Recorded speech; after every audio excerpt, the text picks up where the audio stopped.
하나님 말씀 요한복음 14장 1절부터 14절까지 말씀입니다.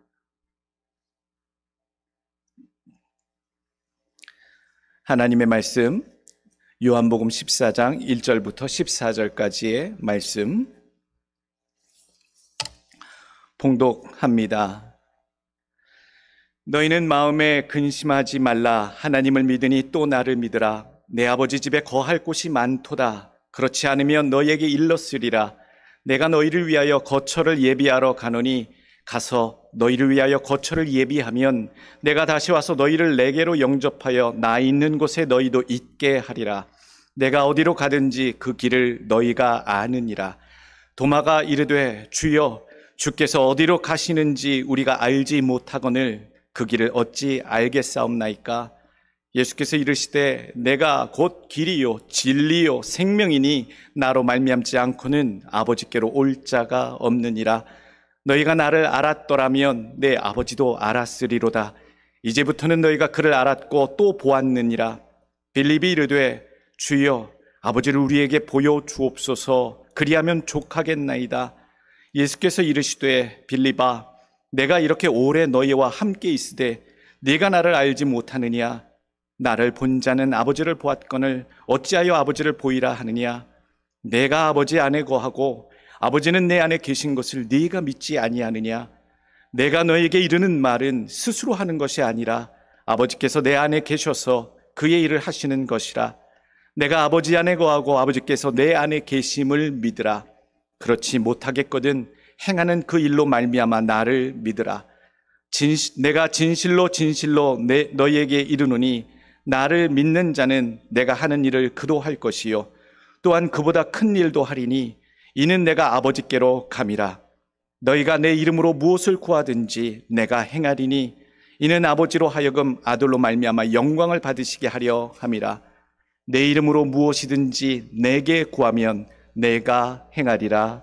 아멘. 오늘 요한복음 14장 주시는 말씀 제목입니다. 나를 믿으라. 나를 믿으라. 여기에서 나는 우리 자신을 믿으라, 나 자신을 얘기하는 게 아니라요, 예수님의 하신 말씀 그대로입니다. 나를 믿으라. 우리 주님께서 들려주신 말씀. 요한복음 13장에 보게 되면 그 유명한 단어를 시몬 베드로가 주님께 묻습니다. 쿼바디스 도미네라고 얘기하죠. 쿼바디스 도미네, 쿼바디스라고 하는 영화 그리고 소설도 있습니다만 아마 영화를 먼저 떠올리실 겁니다. 쿼바디스 1951년에 나왔던 참 은혜롭게 봤던, 저도 주말만 토요일만 되면 몇 번씩 한 두세 번은 봤던 것 같습니다. 주말의 명화 때 가끔 나오던 그 영화 쿼바디스. 베드로가 주님을 향해 묻는 질문이었죠. 주여 어디로 가시나이까? 라틴어로 코어는요, where, 어디로, 바디스는 가십니까? 갑니다 라는 뜻입니다. 도미네는 주님이라는 뜻이고요. 그래서 주님, 주여 어디로 가시나이까? 베드로가 한 질문인데요, 주님을 따르는 모든 제자들이 하는 질문입니다. 주님, 어디로 가십니까? 그리고 우리는 또 어디로 가야 합니까? 있어야 할 곳이 어디입니까? 요한복음 13장 36절 말씀입니다. 시몬 베드로가 이르되 주여 어디로 가시나이까? 예수께서 대답하시되 내가 가는 곳에 네가 지금은 따라올 수 없으나 후에는 따라오리라. 베드로가 이르되 주여 내가 지금은 어찌하여 따라갈 수 없나이까? 주를 위하여 내 목숨을 버리겠나이다. 예수께서 대답하시되 네가 나를 위하여 내 목숨을 버리겠느냐? 내가 진실로 네게 이르노니 닭 울기 전에 네가 3번 나를 부인하리라. 주님을 따르는 제자들의 물음이 늘 이렇지요. 주님이 가시는 그 길이 어디인지, 또 어디로 가시는지. 오늘 좀 더 상황은 심각합니다. 베드로가 주님이 어디 가십니까? 어디로 가실 예정이십니까? 물었던 이 상황은요, 그 앞장 요한복음 13장에 벌써 예수님께서 여러 차례 공간복음에 보게 되면 예수님께서 십자가에 달려 죽으시고 승천하시고 하나님께로 돌아가심을, 그 모든 일정을 3번씩이나 반복해서 말씀하셨고, 요한복음 13장에도 마지막 발을 씻기시고 만찬을 행하시고 그런 뉘앙스의 말씀들을 자꾸 하실 때에 제자들이 느끼는 것이 있었어요. 불안했어요. 근심이 있었어요. 염려가 있었어요. 심상치 않았어요. 주님이 곧 우리를 떠나실 것이라고 하는 그런 직감, 거의 직감에 가까운 그런 불안한 마음들이 들이잡았지요. 마음속에 생기기 시작했습니다. 그래서 오늘 베드로가 그렇게 묻습니다. 주님, 어디로 가시나이까? 라고 묻지요.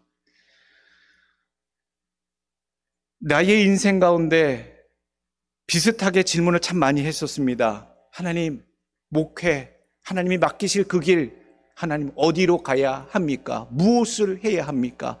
어디에 자리를 잡아야 합니까? 나의 인생은 이제 어디로 갈 것인가? 어디에 있을까? 저만 하는 고민이 아니었고요. 아마 여러분들의 고민도 똑같았을 것이라 생각이 됩니다. 어디로 가야 할지, 무엇을 해야 할지, 어디에 머물러야 할지. 그게 떠나지가 않더라고요. 나의 현실에 대한 근심, 염려, 걱정, 그게 언제나 있었던 문제였구나. 근심하지 않고 염려하지 않고 예수를 믿는 길은 없을까? 근심이 있고 걱정이 있고 염려가 있어 예수를 믿는 것 같은데 오히려 예수를 믿으면서도 우리의 삶 속에는 왜 근심이 떠나지 않는가? 걱정이 떠나지 않는가? 그런 질문도 살면서 몇 번 해봤던 것 같습니다. 그런데 놀라운 것은요, 예수님께서는 근심하는 것, 염려하는 것, 걱정하는 것에 대해서 그것 자체를 불신앙으로, 믿음 없는 것으로 여기고 계신다라는 사실입니다. 하나님의 백성들이, 예수님을 믿는다 하는 자들이 주님이 앞에 계심에도 불구하고, 함께 계심에도 불구하고, 바라보심에도 불구하고 그 앞에서 염려하고 근심하는 것 자체를 주님께서는 불신앙으로 보고 계시다라는 말씀이죠. 마태복음 6장 27절 말씀입니다. 너희 중에 누가 염려함으로 그 키를 한 자나 더할 수 있느냐? 오늘 있다가 내일 아궁이에 던져지는 들풀도 하나님이 이렇게 입히시거든. 하물며 너희 일까 보냐? 믿음이 적은 자들아. 그러므로 염려하여 이르기를 무엇을 먹을까, 무엇을 마실까, 무엇을 입을까 하지 말라. 이는 다 이방인들이 구하는 것이라. 너희 천부께서 이 모든 것이 너희에게 있어야 할 줄을 아시느니라. 우리가 죄 짓는 게 다른 죄가 아니더라고요. 죄는요, 하나님이 하라는 것을 하지 않는 것이 죄고요, 하나님 하지 말라고 하는 것을 하는 게 죄입니다. 이게 간단한 거예요. 세상에서 말하는 죄는 법전 가운데, 형법 가운데, 민법 가운데 정해진 것을 어길 때의 죄라고 하잖아요. 그러나 우리 믿는 자들에 있어서 하나님이 의미하시는 죄는요, 하나님 뜻에 하지 말라는 것에 불순종하고 하라는 것에 불순종하는 그 모든 것들에 대해서 어긋날 때 하나님은 죄로 여기신다. 그래서 염려하지 말라, 근심하지 말라 하셨는데 우리는 너무나도 지독하게, 너무나도 꾸준하게 염려하고 근심하고 고통스러워하고 스트레스 받고, 주의 자녀들이 그렇게 살아가는 모습, 내게 있어서 그게 불신앙이구나, 참 내가 그만큼 믿음이 없는 것이구나, 오늘 스스로 자각하시고 여러분, 우리 스스로에게 도전을 던지시는 여러분들 되시길 원합니다. 주변에 자꾸 그런 분들이 있을 거예요. 근심 어린 상황에 놓여 있을 때, 걱정스러운 상황이 터졌을 때 근심할 수 있는데 왜 기도하십니까? 원래 근심하고 걱정하는 것이 눈만 뜨면 일어나서 무엇을 어떻게 할까, 저렇게 할까, 이 일은 저렇게 하고 저 일은 이렇게 할까, 그게 하루 종일 일과였는데 왜 기도하고 있느냐? 여러분, 사단의 속삭임 같아요. 근심할 수 있는데 왜 기도하십니까? 이게 사단의 속삭임 같아요. 그런데 그 속삭임도 있더라고요. 기도할 수 있는데 왜 근심하고 있느냐? 누구의 속삭임이에요? 예수님의 속삭임? 성령님의 속삭임? 기도할 수 있는데 왜 근심하느냐? 근심 없이, 걱정 없이 살 수 있을까? 사람이라면 그러한 초월하는 삶을, 현실을 살면서 살아갈 수 있을까? 어쩌보면 근심 없이, 걱정 없이 살아가는 사람들 보면요, 정말 생각 없이 살아가는 것처럼 보일 때가 있어요. 아이고, 팔자 좋아. 가진 것 하나 없고, 이룬 것 하나 없고, 뭐 할까 싶은데, 저렇게 세상 태평하게 지나는 저 양반 보면 참 세상 생각 없어 보이기도 하고, 어쩌면 세상은 우리를 향해 그렇게 바라보게 될지도 모릅니다. 원래 그렇게 되어야 된다고 저는 또 생각이 됩니다. 우리 앞에 근심거리와 걱정거리는 놓여 있습니다만 하나님께서는 우리를 향해 걱정하지 말라고, 근심하지 말라고 얘기하고 계시다. 어떻게 해야 할 것이냐? 오늘 제자들의 심리적 상태가 어떠했겠느냐? 아마 스트레스가 아마 여기까지 올라왔을 거예요. 예수님께서 조만간 어떻게 되실 것이라고 하는 그 보이지 않는 모습과 그런 힌트 보여주시는 증거 가운데, 말씀 가운데 예수님의 제자들은 불안 심리가 얼마나 극도로, 걱정과 염려가 극도로 도달했었을까? 대표로 묻잖아요. 베드로가, 주여, 장차 어디로 가실 것입니까? 차후의 향방은 어떻게 하실 겁니까? 라고 하는 방향성을 묻고 있고, 그 방향성에 따라 우리가 어떤 조치를 취하고 어떤 선택을 내려야 할지 좀 알려주십시오 라고 하는 바람이 담겨있는 말씀이 코어바디스예요. 주여 어디로 가시나이까? 주님께서 단 한마디로 하십니다. 염려하지 말고 근심하지 말고 나를 믿으라. 오늘 말씀의 제목, 나를 믿으라. 그걸 더 친근하게 표현한다면 예수님 뭐라고 하셨을까요? 나만 믿어. 나만 믿어. 얘들아, 나만 믿어. 아마 이런 구어적인 표현으로 친근하게 더 하셨으면 이렇게 표현하셨을 것 같아요. 회당장 야이로가 아팠던 딸을 구원하기 위해서 예수님께 기도 한번 부탁하려고 쫓아가잖아요. 근데 소식을 들었어요. 예수님 모시고 오는 그 자리에서 이미 딸 죽었습니다 라고 하는 소식을 들었을 때 오열하는 그 아버지, 그 모습을 봤을 때 예수님 다만 한마디 하세요. 두려워 말고 믿기만 하라. 두려워 말고. 아팠던 딸이 결국엔 선을 넘어, 강을 넘어 죽어버렸는 상황이 도달했어도 주님은 말씀하세요. 두려워 말고 믿기만 하라. 우리의 삶 속에 불안과 걱정과 염려가 떠날 날은 없습니다. 그리고 장차 우리의 앞날이 어떻게 될지, 자식 걱정, 남편 걱정, 아내 걱정, 살 길 걱정, 은퇴 걱정, 노후 걱정, 매일매일에 일어나는 삶에 대한 걱정, 지금 나의 현실 걱정, 이걸 떨쳐버릴 수가 없는데 오늘 하나님께서는 예수님의 말씀을 통해 우리에게 어떤 교훈을 담겨주고 계시는가? 오늘 첫 번째 교훈입니다. 우리의 장래에 대해서, 미래에 대해서 주님 주시는 교훈의 말씀, 첫 번째, 여호와 이레의 고백이 나의 고백이 되는 신앙이 되게 하십시오. 여호와 이레라고 하는 고백은 누구의 고백입니까? 아브라함의 고백이잖아요. 이삭을 바치기 위해서 산 위에 올라갔더니 하나님께서 마지막 결정적인 순간에 아브라함의 진짜 믿음을 확인하시고 이삭을 내려놓으라고, 대신 이삭 대신 드릴 무엇을 준비하세요? 양을 준비하시잖아요. 그때에 하나님께서 그에게 말씀하셨던 여호와 이레의, 여호와의 산에서 모든 것들을 다 미리 준비해 놓고 계셨다라고 하는 사실을 일러 주십니다. 쓸데없는 걱정하기, 무엇을 먹을까, 은퇴하면 어떻게 살아갈까, 잘 돼도 걱정이고요. 우리 인생은 원래 그렇더라고요. 안 돼도 걱정이고요. 안 해도 걱정이고요. 또 걱정이 너무 많은 것도 걱정이고, 반대로 걱정이 없는 것도 걱정이에요. 돈이 너무 많아도 걱정이고요. 돈이 너무 없어도 걱정이에요. 살다 보니 다 걱정거리더라고요.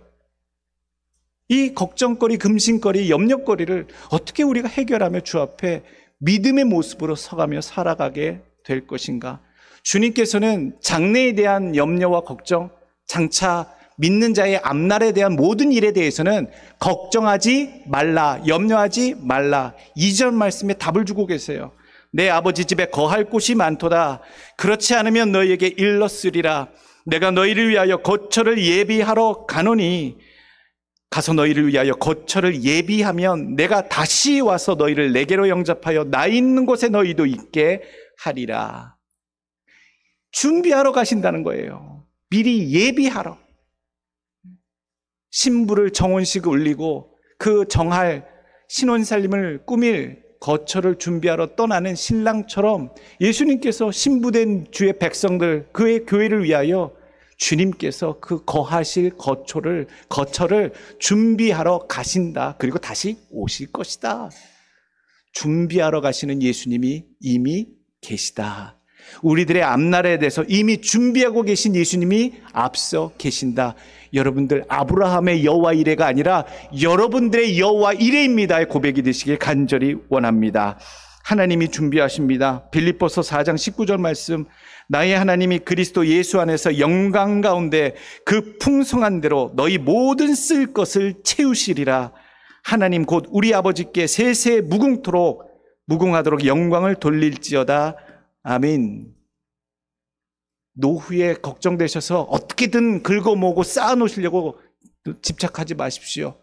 대부분 보니까요, 그렇게 평생 고생하고 그렇게 수고하고 쌓아놨고 모아놨는데 나중에 병들어 일찍 죽더라고요.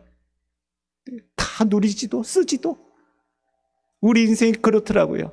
그러니 일용할 양식을 채워주시고 필요할 때마다 공급하시는 하나님이 계심을 믿으시고요, 자기에게 주어진 일에 성실히 사시고 우리의 삶 가운데 장차 하나님의 어떤 상황, 내가 모르는 바로 앞날의 상황에 대해서도 이미 준비하러 가신 예수님께서 다 예비해 놓으셨다. 나에게 있어서 여호와 이레입니다. 내 노후도 내 자녀들의 삶도 내일 닥칠 모든 일에 대해서도 상황에 대해서도 하나님, 나도 주님 앞에 여호와 이레입니다. 여러분들의 고백이 되시길 다시 한번 축원합니다. 두 번째 주시는 교훈의 말씀은요, 염려와 근심거리는 기도거리입니다. 기도 제목이 되셔야 된다는 거예요. 걱정거리도 많고 염려하고 근심할 게 너무 많은데 그건 결국 다 뭐다? 기도할 내용들이에요. 기도할 내용들. 염려와 근심, 사람의 불안, 그것이 과연 어디서부터 왔는가? 아동 심리학가, 심리학자들, 행동 심리학자들이 그런 얘기해요. 아기들이 원초적으로 엄마 뱃속에서 나와서 엄마 품에서 처음으로 떨어지는 상황을 만날 때, 그때 분리불안 증세를 처음 경험하고 인생으로서 처음 느끼는 분리불안, 즉 근심과 염려와 걱정, 부정적인 심리를 처음 느낀다라고 얘기를 하더라고요. 그러니까 그 아기 때서부터 느껴왔던, 심겨지는, 경험했던 그 불안과 근심과 염려가 태어날 때서부터 있다라고 세상은 얘기해요. 근데 우리는 성경을 알기에 성경의 그 근원을 더 찾아보면요, 아기 때서부터 나오는 건 당연한 뿐만 아니라 인간이 하나님으로부터 범죄하여 하나님이 만족해 하신, 기쁘게 하신, 온전케 하신 하나님과 동행했던 에덴 동산에서 쫓겨나는 그 순간 생존을 위해 걱정해야 되고, 생계를 위해 근심해야 되고, 고민해야 되고, 하나님으로부터 버려진 존재에 대해서 불안하고 걱정할 수밖에 없는 존재가 되었음을 우리는 분명히 알고 있어요. 그러니 우리 안에 있는 그 불안과 근심은 뭐로부터 말미암았다? 하나님이 주신 마음이 아니에요. 하나님이 주신 마음은 아니고 바로 우리의 죄로 인해 우리 마음속에 자리 잡은 부정적인 심리 기저가 불안과 근심, 염려라는 얘기지요. 하나님 앞에 이것을 해결하기 위해서는요, 죄의 문제 때문에 생긴 이 불안과 근심, 염려를 해결하기 위해서는요, 걱정하라고, 그래서 염려하라고 하신 게 아니라 그것을 가지고 하나님께 아뢰라, 기도하라라고 성경은 말씀해주고 있습니다. 염려하고 근심은 많이 해요. 하루에도 근심 걱정 수없이, 눈 뜨고 나서 잠잘 때까지 끊임없이 근심 걱정해요. 애들 걱정, 먹고 살 걱정, 몸 아픈 거 걱정, 사람 관계 걱정, 끊임없어요. 근데 그것을 못 하라고요? 기도하라고 오늘 성경엔 정해주고 계세요. 빌립보서 4장 6절 말씀, 아무것도 염려하지 말고 오직 모든 일에 기도와 간구로 너희 구할 것을 감사함으로 하나님께 아뢰라. 내가 신경 쓰여지는 그 모든 일에 대해서 기도거리로 삼으시라는 얘기예요. 여러분들 이제부터는 근심거리, 걱정거리, 또 불안하게 하는 모든 이슈가 생길 때마다 기도해야 하는 제목으로 삼으시고 하나님이 기뻐하시도록 감사한 마음으로 하나님께 아뢰일 수 있는 기도자들로 살아가시길 간절히 원합니다. 세 번째 주시는 교훈의 말씀, 아버지와 함께하는 예수가 곧 길이고 진리고 생명이심을 믿으시길 원합니다. 길을 모르는 건 아니에요. 어떻게 살아야 되는지도 우리는 모른다고 생각하는데 이미 알고 있어요. 다만 우리가 선택하고 싶지 않을 뿐이에요. 그래서 인간이 간사하지요.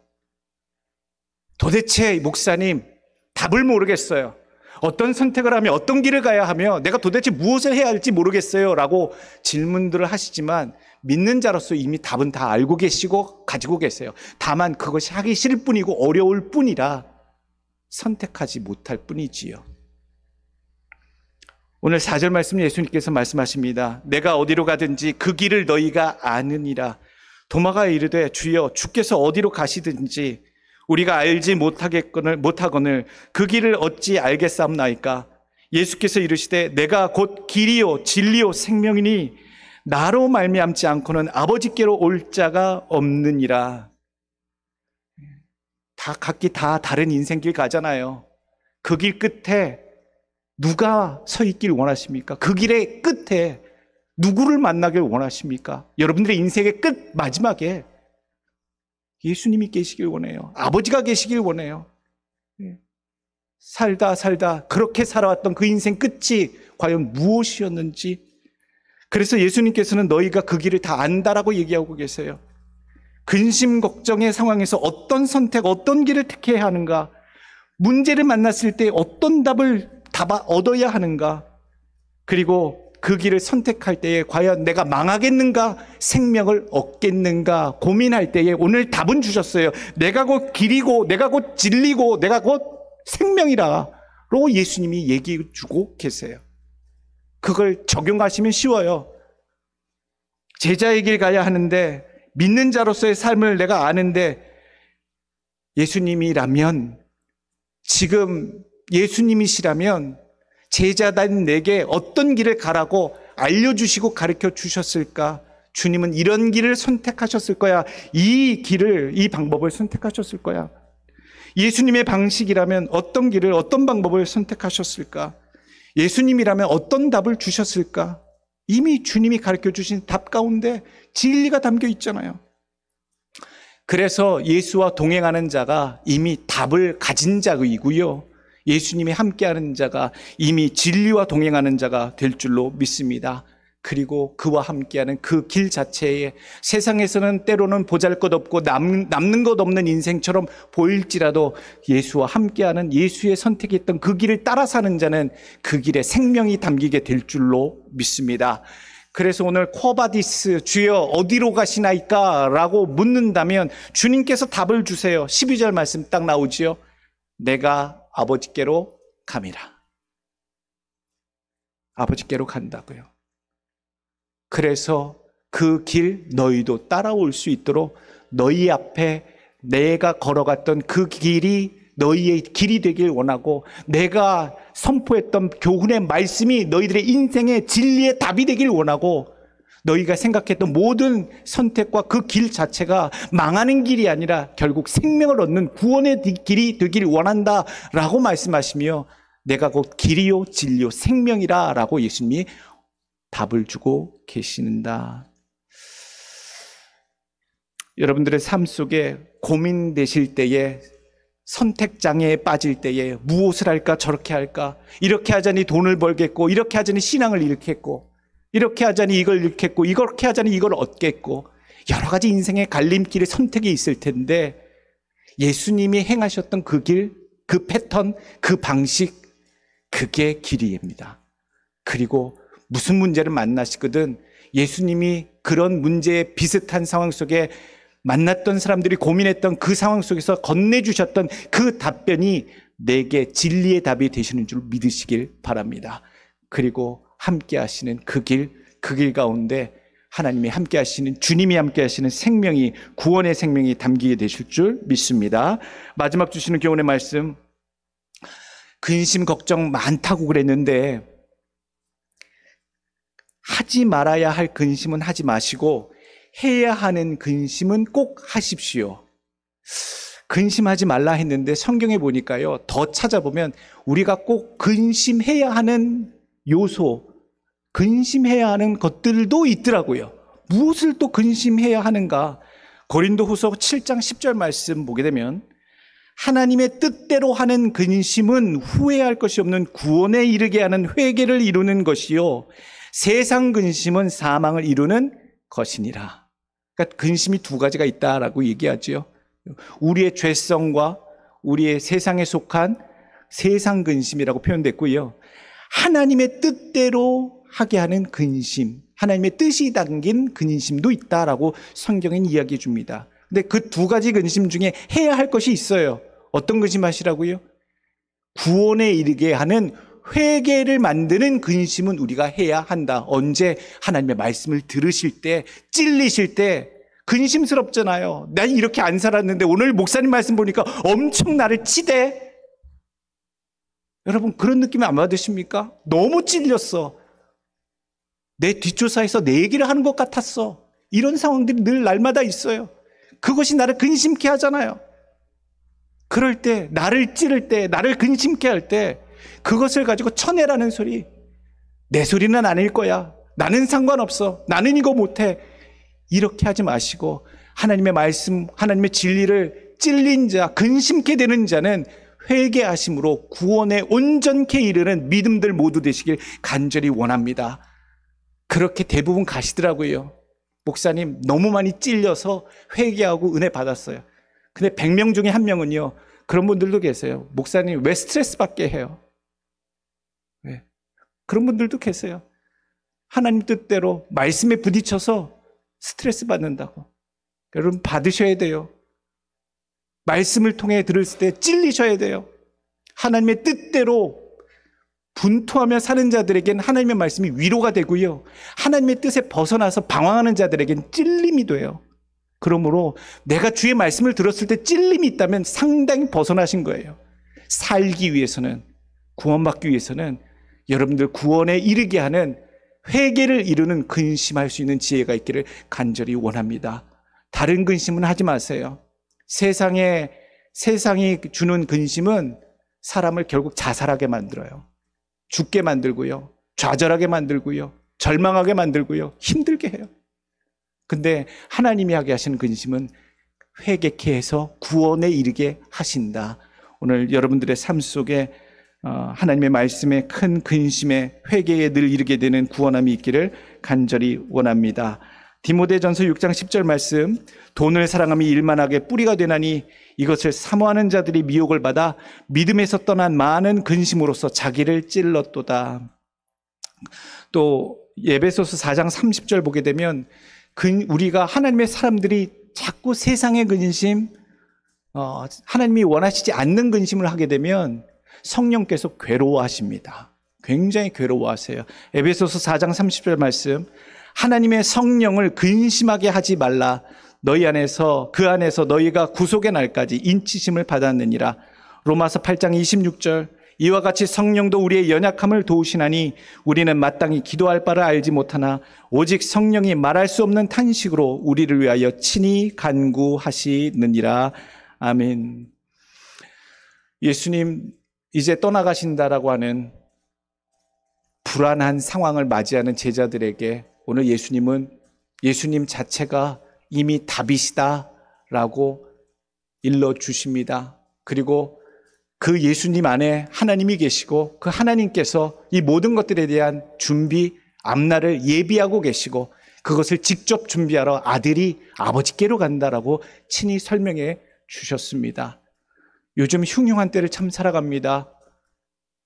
경제전쟁이 일어나서 전 세계가 들끓고 있고 자연재해 가운데 또 전쟁의 종식은 들려오지 아니하고 참 오랫동안 우리를 지치게 하는 많은 거친 삶 속에서 살아갑니다.